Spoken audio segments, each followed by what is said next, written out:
It's the 12th of January 2026. This is a brand new edition of Newsfirst Primetime News coming to you live and direct from our Newsfirst studios here in Colombo. Bringing you tonight's bulletin for the Newsfirst team. I am Jayamal Ratnayaka. And I am Hashni Patirana. Let's take a look at your headlines for tonight. Newsfirst Headlines. Main sponsor.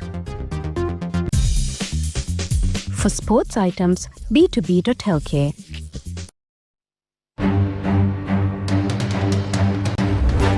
China assures confidence in Sri Lanka's post-disaster recovery plan.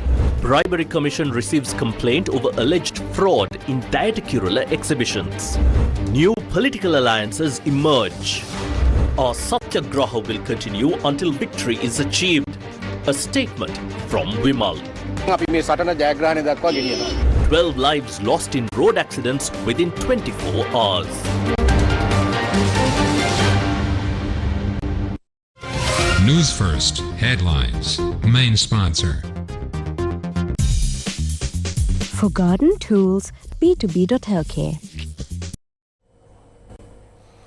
On to your top story for tonight. China's Foreign Minister Wang Yi stated that Sri Lanka is on the right path to recovery following the recent disaster situation and assured that the Chinese government will extend its full support to accelerate this process. Arriving in Sri Lanka early this morning, the Chinese Foreign Minister held discussions with Foreign Minister Vijitha Herath before departing the island. While en route from South Africa to China, Wang Yi and his delegation landed at Katunayaka at approximately 1:05 a.m. today to welcome the Chinese Foreign Minister, Chinese Ambassador to Sri Lanka, Ki Zhenghong, and Savitri Panaboke, the Director General for East Asia and Oceania at Sri Lanka's Ministry of Foreign Affairs, along with several officials were present.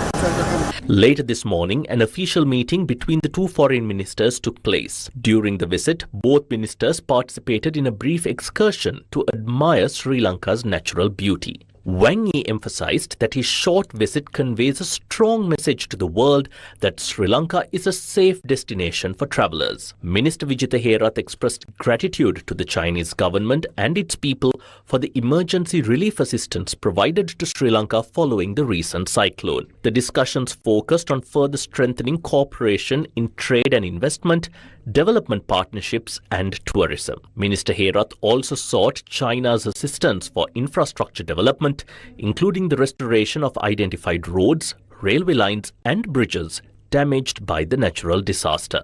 In response, Wang Yi assured his personal intervention to support these requests. The Chinese Foreign Minister reaffirmed confidence that Sri Lanka is moving along the correct path towards rapid recovery and reiterated China's commitment to provide full support for this process. Following the discussions, Wang Yi and his delegation departed from the Bandaranaike International Airport on a special flight bound for Beijing.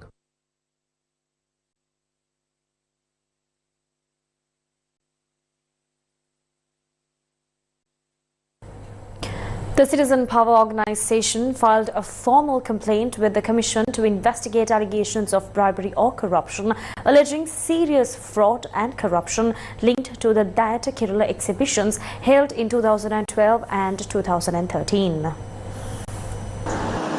This complaint was filed in connection with the Dayatikirula exhibitions held at Oyamaduwa Anuradhapura in 2012 and at the Hardy Advanced Technological Institute in Ampara in 2013. 2012-2013 අතර මෙහි වංචාව මිලියන 700ක් විතර වංචාවක් සිදු වෙලා තියෙනවා මේ ගණදෙනුවේදී. මේ ගෙවීම් ලේඛනය දිහා බලනකොට ගෙවලා තියෙනවා ලක්ෂ 7000 ගාණක් ගෙවීම් සිදු කරලා තියෙනවා. ඒ වෙනකොට එතකොට ප්‍රධාන ගොඩනැගිලි දිනේම පසුව වීගබ්ඩාව සභාවිතා කිරීම සඳහා ලක්ෂ 2500ක් ඒ වෙලාවේ වර්ගාඩි ලක්ෂයක් ඉදිකිරීම සඳහා. Between 2012 and 2013, fraudulent transactions amounting to nearly 700 million rupees were carried out under this project. Payment records indicate disbursements totaling 700 million rupees. For instance, 2.5 million rupees were spent per square foot foot for constructing a temporary paddy storage facility at a time when the dollar exchange rate was 130 rupees. This means enclosing the storage area with walls cost 2,500 rupees per square foot, which today would amount to nearly 6,000 rupees per square foot. The Datakirula project lasted only 5 days, yet the expenses were staggering.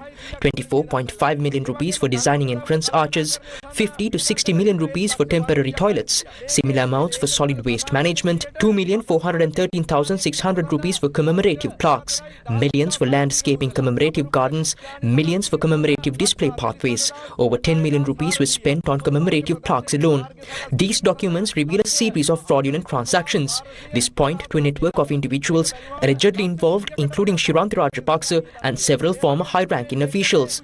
Jagat Fernando, Ministerial Coordination Secretary, Sirisa Amarasekara, former Ministry Secretary, Udayasena Ratna, former Presidential Secretary, V.A. Tilakaratna, former Additional Director General, Physical Planning Department, H.M. Gunasekara, former Secretary, Ministry of Telecommunications and IT, P.B. Abekun, former Secretary, Public Administration, Mahinda Senaviratna, M.A.U. Senarath, former Assistant Secretary, Ministry of Telecommunications, R.M.R. Premaseri, Secretary, Transport and Highways, H.M.P. Perbandu, Secretary, Power and Energy. The Rajapaksas and the minister looted public funds by imprisoning public officials who stood up against it. Public funds were siphoned off under the guise of the Datakirula project and the exhibition.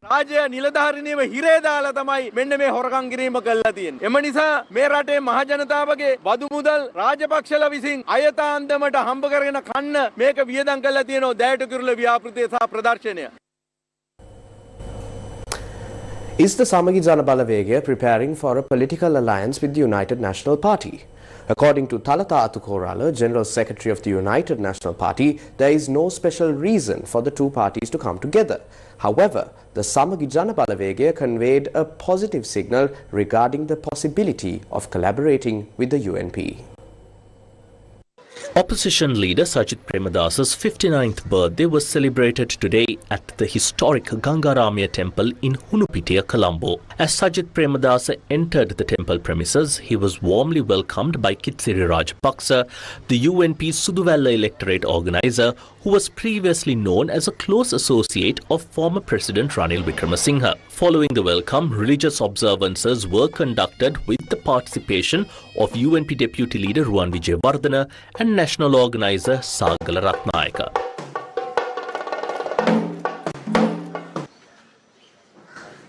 MP Ravi Karunanayaka was also present at the event.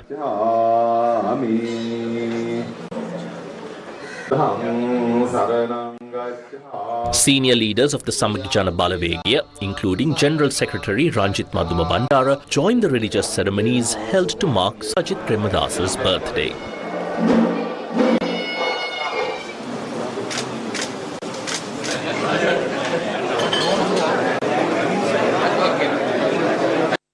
Are the two parties joining forces now? Here's the response given by the General Secretary of the United National Party during today's media briefing. There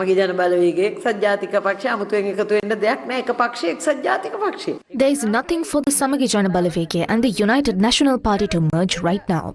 It will happen at the right time, in the right place and in the right way. At the working committee meeting, our leader proposed a plan. First, as the UNP, we have several members in local government bodies.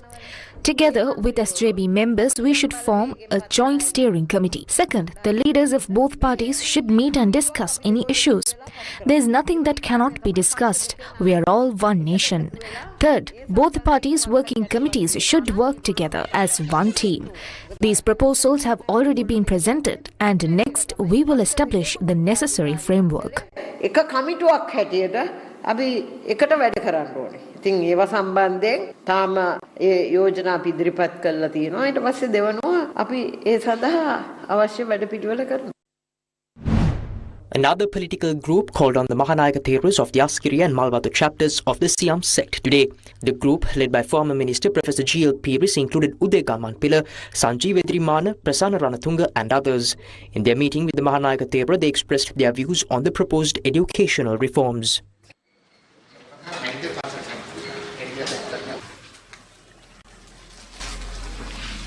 Sir.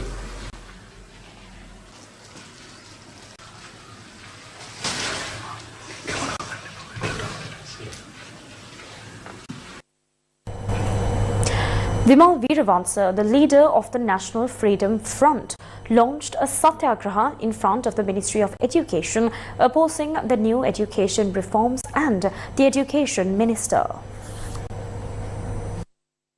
After paying floral tributes at the statue of CWW Kannagara in front of the ministry, former MP Vimal Veeravansa commenced the satyagraha. Later, a small stage and platform was set up at the location. Former State Minister Prasanna Ranawira, currently out on bail, also expressed support for the satyagraha. This afternoon, police issued a court order instructing Vimal Veeravansa not to obstruct public activities or ongoing examinations.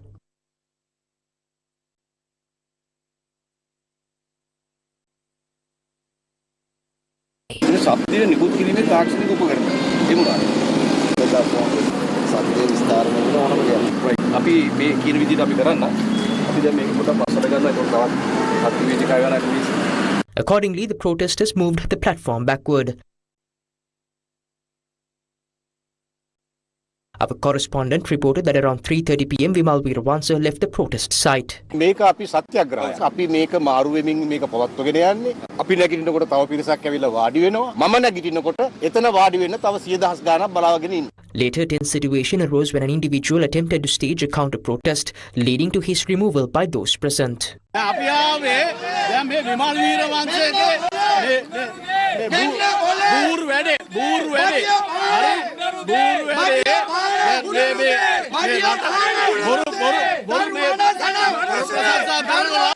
බොරු ප්‍රශංසා කරලා මේ හරිනේ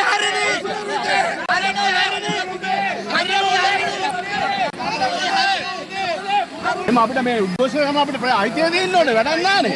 ගැහුවා. මට පස්සට එකක් ගැහුවා. දැන් මේ විමල් වීරවංශගේ තක්කඩි ගොංකම දැන් ආයිත් මේ ඇවිල්ලා මාරාන්තික අපි පොඩ ආයිනට යන්න. අපි ගන්නේ ආණ්ඩුවට විමල් වීරවංශේ හොර වැඩ සෑහන දෙන්න. මේවා අල්ලන්න ඕනේ. හරි પાස්පෝර්ට් එක කෝ කොල්ලෙක් මැරුණා කෝ වයග්‍රහ දීලා මැරුණා කොල්ලා කෝ හරි ඒව උඟක් වැඩ දිනනවා ඒව ඔක්කොම අල්ලන්න ඕනේ අද බලන්න ගහලා තියෙන බාලිගාව ඔක්කොම හොයන්න ඕනේ මේකට පොට්ටුව සම්බන්ධයි පොට්ටුන් තමයි ওই පර වැඩ කරන්නේ ඔක්කොම දන්නා මුන් ඔක්කොම ඇතුළට යන බව ඒක ඔය බය ඔය දඟලන්නේ. Now making a bold statement during the protest, speaking to the media, Vimal Veeravansa says that he will continue this satyagraha until Education Minister, Prime Minister Dr. Harini Amarasuriya resigns.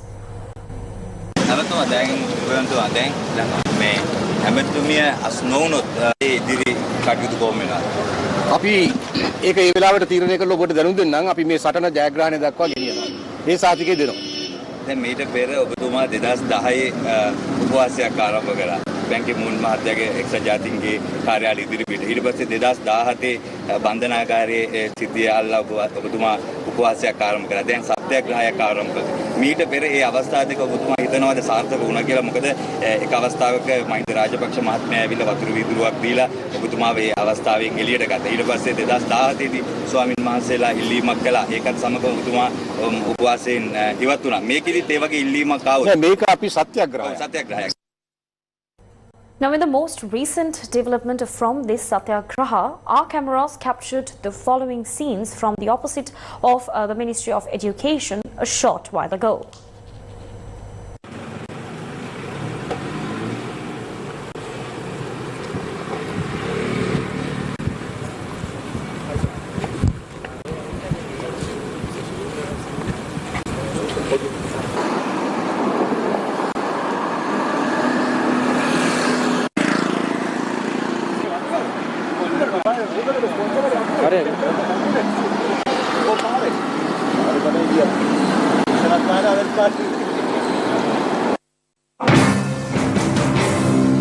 These were the views on Vimal Veeravansa expressed by civil activist Vidarshana Kannagara during a seminar organized by the Janabalaya movement. Vimal Veeravansaගේ දැන් අද කරපු කතාව අහලා බලන්න. එන ස්ත්‍රීන්ට බරපතල විදියට ලිංගික අපහාස කරනවා. එච්චර උගේ චූන් එක.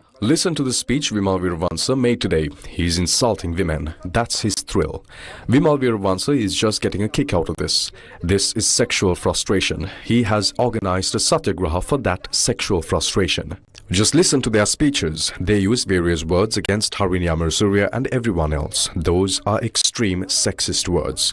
The Veeravansas of the world have gained so much freedom now. An environment has been created where they can fearlessly open their mouths and speak in a foul manner about women, female sexuality and women's rights. And some media carry those statements for cheap. Freedom of speech is necessary, but freedom of speech does not mean this distortion. When people like Vimal Veeravansas speak so immorally against women and others, those ideas are traditionally broadcast on mainstream media. We cannot let this tradition continue. We cannot allow it. It is against the citizen. It is a form of terrorism.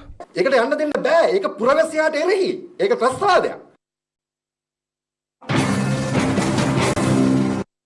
Prime Minister Dr. Hari Amarasuri states that all proposals submitted regarding the new education reforms will be considered carefully.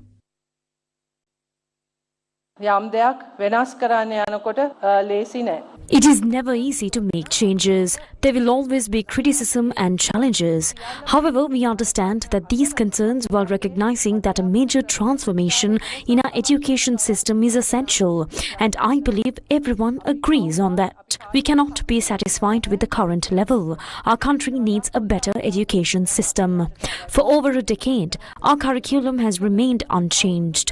The situation in our teacher training colleges is even more serious. These institutions, which prepare our teachers, have not updated their syllabi for decades. Not only that, the infrastructure has deteriorated due to lack of attention. If we fail to strengthen these foundations, we cannot talk about a quality education system. I fully agree that we must listen to society. Where changes are needed, we must be flexible and make adjustments while safeguarding our core objectives. We are ready to accept constructive criticism and proposals fairly and transparently. That is why we remain open to dialogue and discussion at all times.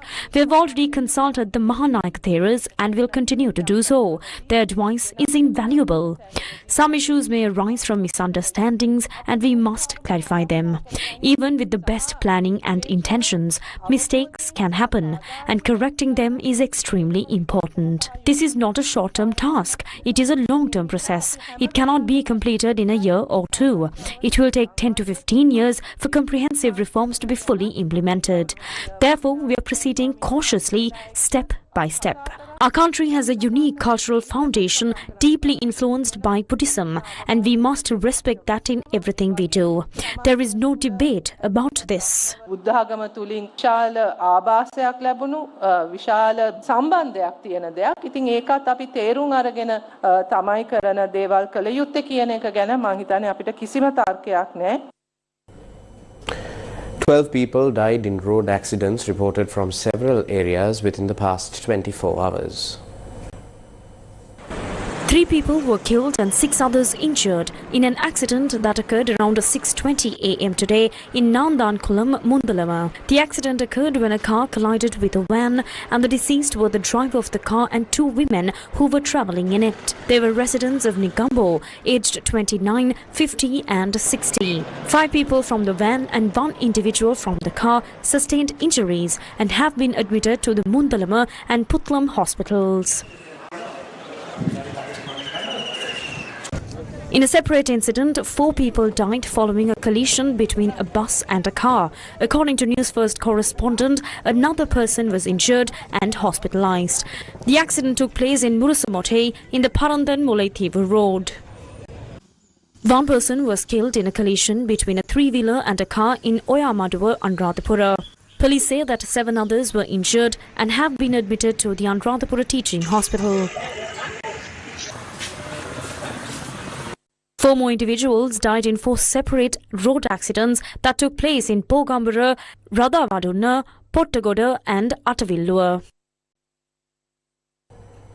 In more local news, a conference was held in Colombo today, recalling the violence carried out against media and journalists during the month of January.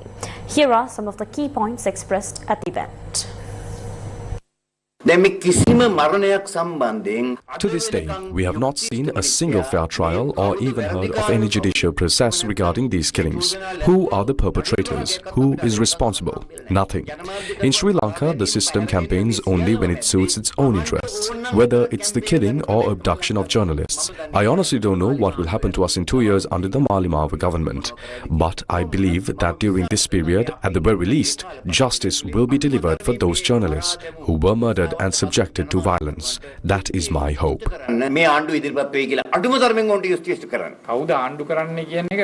It matters who governs. There are things we can expect from governments and things we cannot. Governments have specific orientations, who they work for and how they operate. These tendencies determine what they will do and what they will avoid. Politically, we must ask, what kind of government do we want? For example, personally, I do not want a government led by Nama Rajapaksa as president, nor one led by Ranil Wickremesinghe. These differences shape governance. Ultimately, this government is the one chosen by those of us gathered here today. ඒ බෙදීම් ඇතුලේ මේ ආණ්ඩු නිර්වචනය වෙනවා. ඉතින් ඒක නිසා මේ ආණ්ඩුව තමයි මේ අපි එකතු වෙලා ඉන්න අය තෝරා ගැනීම. අපිට බාර ගන්නට සිද්ධ වුණේ සාක්ෂි විනාශ කරපු. What we inherited was a system where evidence was destroyed, files went missing, and criminals were appointed as custodians of those very cases. When we tried to expedite trials related to Lasantha, Prageet, and many others, the biggest challenge was the deliberate destruction of interconnected chains of evidence over years. We are now working to reconstruct those links. This is a major technical and legal challenge, but I assure you, we are not stepping back. Delayed justice must become irreversible justice. That is our goal. ප්‍රමාද වී හෝ ලැබෙන්න තියෙන යුක්තිය නැවත කිසිදා අභියෝග කළ නොහැකි ස්ථිර යුක්තියක් බවට පත් කිරීම තමයි අපේ අරමුණ. The Colombo High Court has scheduled the 13th of February as the next hearing date in the high-profile corruption case against former Minister Keheliya Rambukwella and 3 others. The Colombo High Court scheduled the 13th of February as the next hearing date in the high-profile corruption case filed against former Minister Keheliya Rambukwella, his son Ramith Rambukwella, daughter Amali Nainika Rambukwella, and their domestic aide Nipuni Krishnajina. The case was taken up before High Court Judge Mohammed Mihail following charges filed by the Commission to investigate allegations of bribery or corruption. The indictment alleges that during his tenure as a minister, Rambukwella facilitated a scheme where names of external individuals were included in his personal staff list, enabling salaries and allowances meant for those individuals to be deposited into his own bank accounts, a move described as a serious act of corruption and abuse of office. The indictment was formally served on the defendants on the 17th of November 2025, after which they were released on cash and surety bail. News First with the people. For sports items, b2b.lk. The second phase of LOLC's social welfare initiative, Devi Savia You, Me, Our Nation, was launched today, focusing on schools in the Kandy, Nuwara Eliya and Ratnapura districts. This phase aims to renovate 200 schools damaged by the recent cyclone, ensuring that education continues uninterrupted for thousands of students affected by the disaster.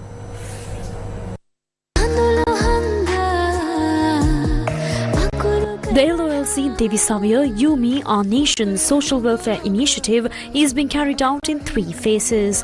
Under the first phase, essential items including dry rations were provided for 10 days to families whose houses were completely damaged by Cyclone Ditwa.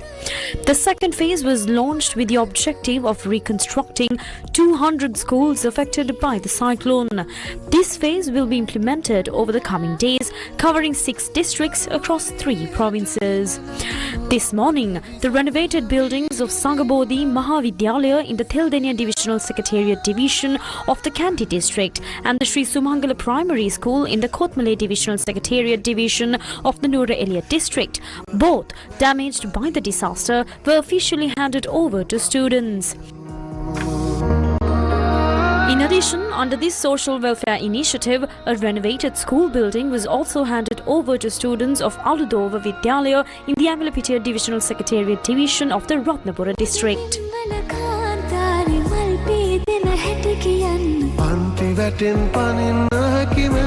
Delalsi Devi Savya You Me Our Nation social welfare initiative is dedicated to the people of Sri Lanka.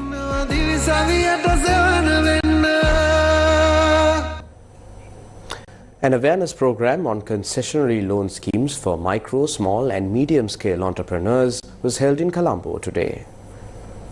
In 2026, we expect to implement a special concessionary loan package for small and medium-scale enterprises. The total value of this package is estimated at 95 billion rupees.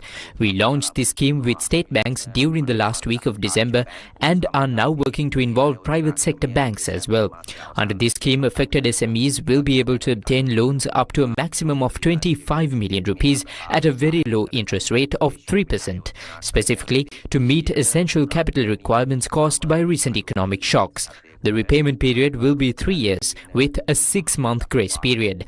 All businesses impacted by the crisis will be eligible for these loans through the banking system without restrictions on economic activities. Even if they are engaged in any type of business, they can access this financial support under the proposed scheme.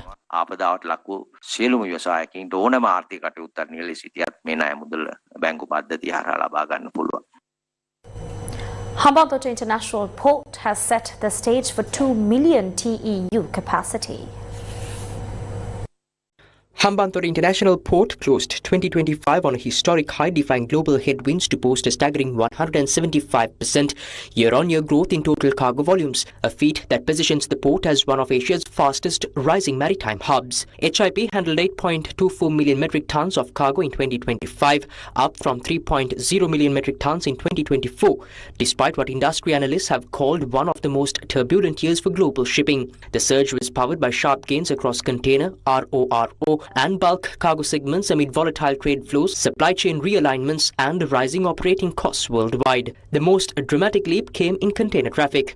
HIP's container volumes skyrocketed from 53,170 TEUs in 2024 to 428,036 TEUs in 2025, while containerized cargo tonnage soared from 657,504 metric tons to 5.43 million metric tons, a transformation that catapults HIP into the league of major container gateways in just 1 year. Looking ahead, HIP is set to amplify its capacity further.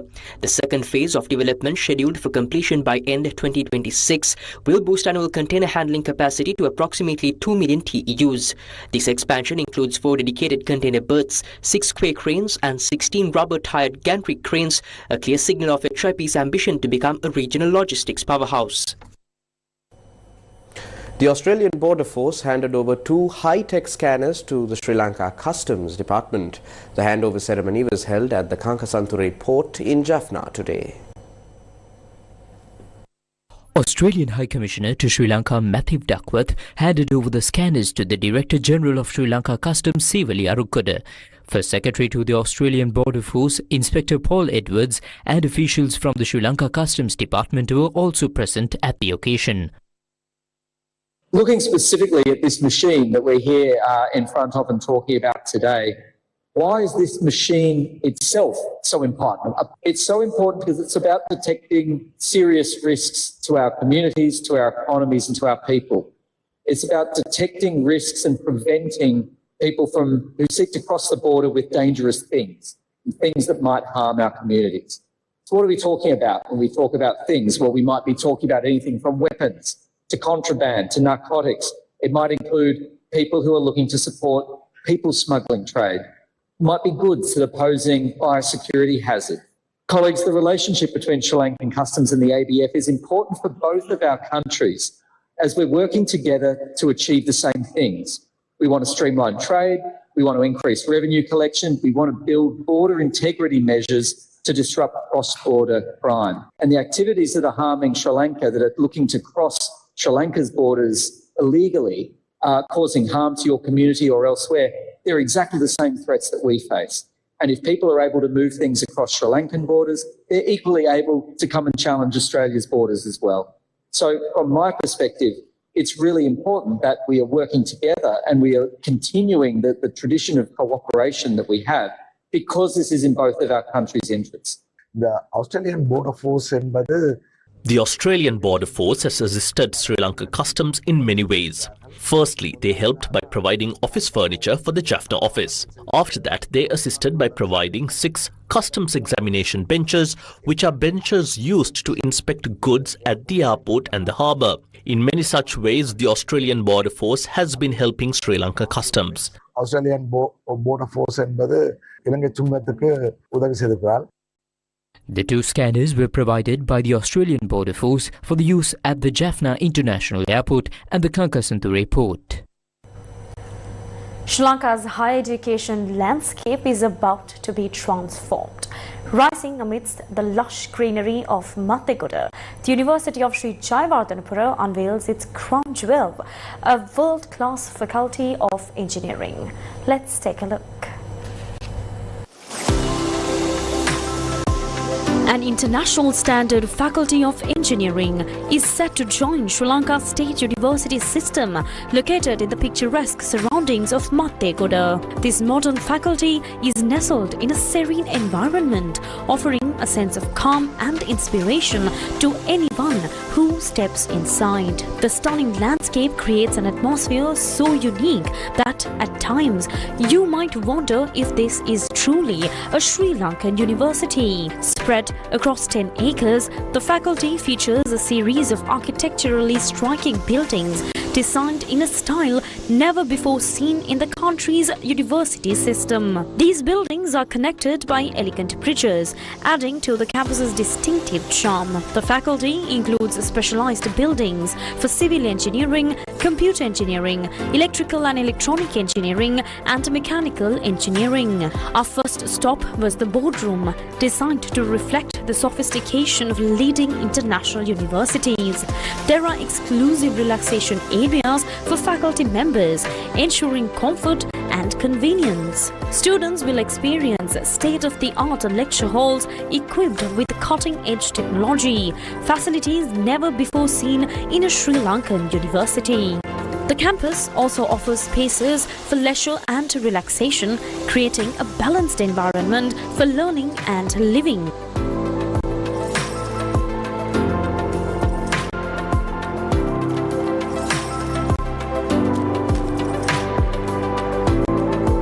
The library stands out with its innovative design, providing an ideal setting for independent study. Comfortable classrooms, world-class laboratories, and research facilities ensure an exceptional academic experience. Adding to the vibrant campus life is a modern food court, designed to cater to diverse tastes and preferences.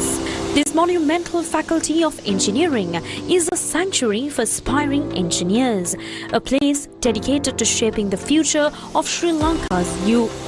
Get ready to experience this world-class facility starting the 22nd of January.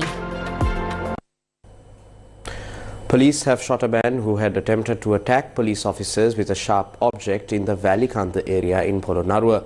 Police said the man who was injured in the shooting succumbed to his injuries upon being admitted to the Valikanda hospital.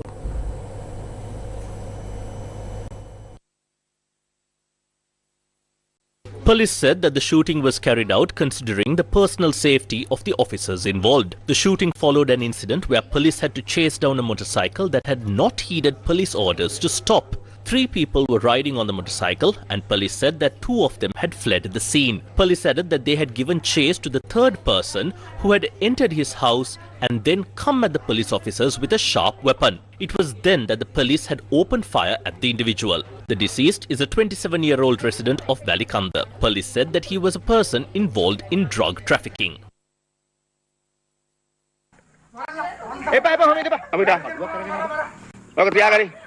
බට මං කිව්වද අපේ වෙඩි තිබ්බේ නෑනේ වෙඩි තිබ්බේ නෑනේ කොහොම ඉඳ නෑ නෑ මොනක් කරන්න ආවද දිහා මිබෙන් ආවද මිබෙන් දිහා රාවණ මගේ රජාති උන්නේ මං තාරි සරණක උඹ ලොක්කම එකතු වෙලා මේ ගම බේර ගන්න උඹ හරි හරි දෙන්න හරි හරි මයිට ආවද මිබෙන් දිහා හරි මයිට ආවද මිබෙන් දිහා ආවද මිබෙන්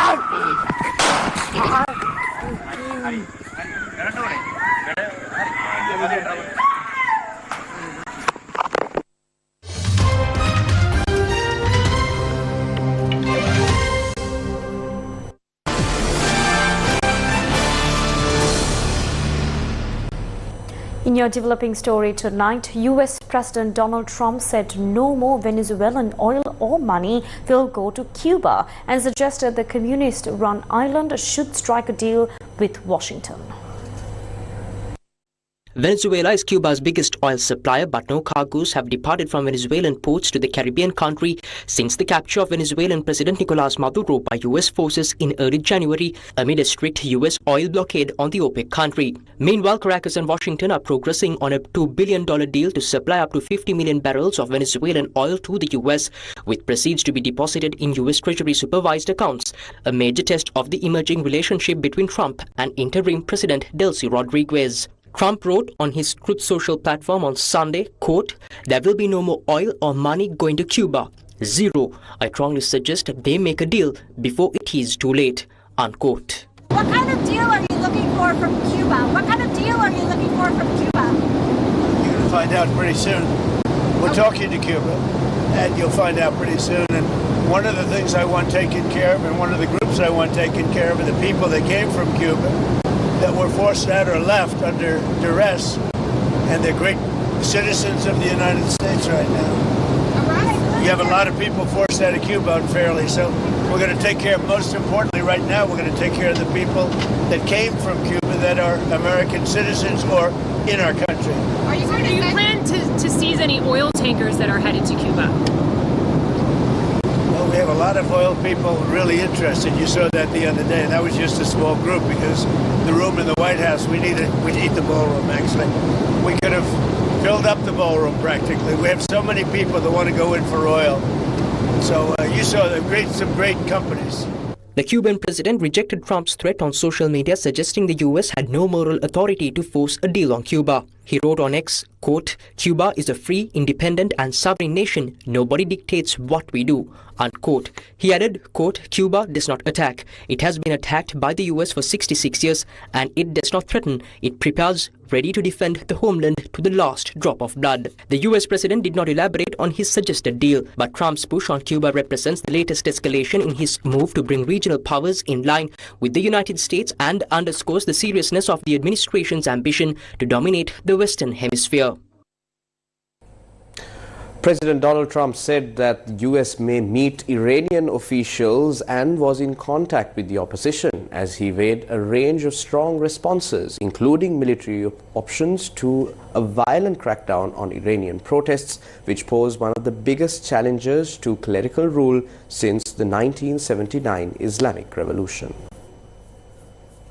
Iranian Foreign Minister Abbas Araghchi said on Monday in a briefing to foreign ambassadors in Tehran via English translation, quote, "We are ready for war, but also for dialogue," unquote. Trump has warned Iran's leaders that the United States would attack if security forces open fire on protesters. Speaking to the press on Air Force One, the president said that the US is considering very strong options against Iran. Have they crossed your red line yet to trigger a response? Well, they're starting to, it looks like, and there seem to be some people killed that aren't supposed to be killed. These are violent, if you call them leaders, I don't know if they're leaders or just they rule through violence. But we're looking at it very seriously. The military is looking at it, and we're looking at some very strong options. We'll make a determination. Which options have you been briefed on? Are you meeting with senior officials? Are you meeting with Am I going to really, are you asking me to say what will they do, where will we attack, when, and at what angle will we attack from? US-based rights group HRANA said it had verified the deaths of 490 protesters and 48 security personnel, with more than 10,600 people arrested. Iran has not given an official toll. Trump said on Sunday that Iran had called to negotiate its nuclear program, which Israel and the US bombed in a 12-day war in June. Foreign media reported that Trump was to meet with senior advisors on Tuesday to discuss options for Iran. The Wall Street Journal had reported that options included military strikes using secret cyber weapons, widening sanctions, and providing online help to anti-government sources.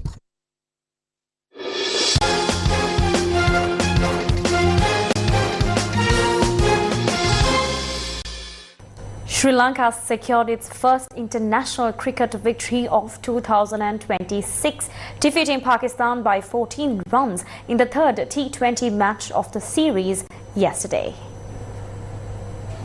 The third T20 match of the series between Sri Lanka and Pakistan, held at the Rangiri Nambulla International Cricket Stadium, was reduced to 12 overs per side due to rain interruptions. Batting first, Sri Lanka posted a total of 160 runs for the loss of 6 wickets in 12 overs. Kamil Mishra contributed 20 runs, while Dhananjaya De Silva also chipped in with 22 runs. Kusal Mendes too chipped in with an important 30 runs off 16 deliveries, while captain Dasun Shanaka played a brilliant cameo, smashing 34 runs off just 9 deliveries. Janik Lianake was unbeaten on 22 of 8 deliveries. In reply, Pakistan scored 146 runs for the loss of 8 wickets in 12 overs. Captain Salman Agha top scored with 45 of 12 deliveries. Sri Lanka's star performer Wanindu Hasaranga claimed 4 wickets for 35 runs, reaching a historic milestone as the first Sri Lankan and 5th player globally to surpass 150 wickets in T20 internationals.